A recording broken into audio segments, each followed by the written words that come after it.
ఢిల్లీలో హోలీ పండుగ రోజు మేడ మీద నుంచి ఒక చిన్న పాప వేసిన రంగునీళ్ళ బెలూన్ ఒక మహిళపై పడడంతో వివాదం మొదలై చిన్న గొడవ కాస్త పెద్ద గొడవగా మారి ఒక గుంపు తరుణ్ కుటుంబంపై దాడి చేసింది.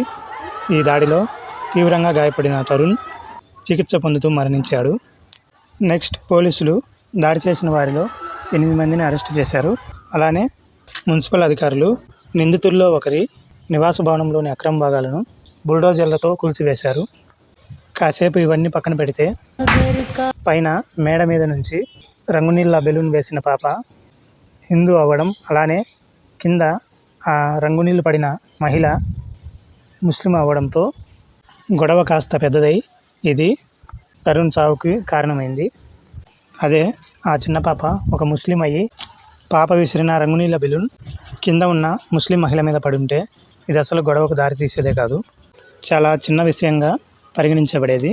ఇక్కడ ప్రాబ్లం రంగునీళ్ళు కాదు, కేవలం మత విద్వేషం వల్ల ఒక చిన్న సంఘటన తరుణ్ మరణానికి దారితీసింది.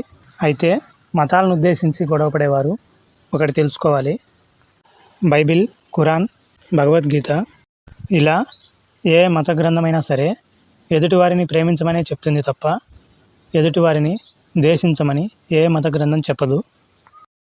సో ఏది ఏమైనా తరుణ్ చావుకి కారణమైన వారిపై తగిన శిక్ష పడాలి.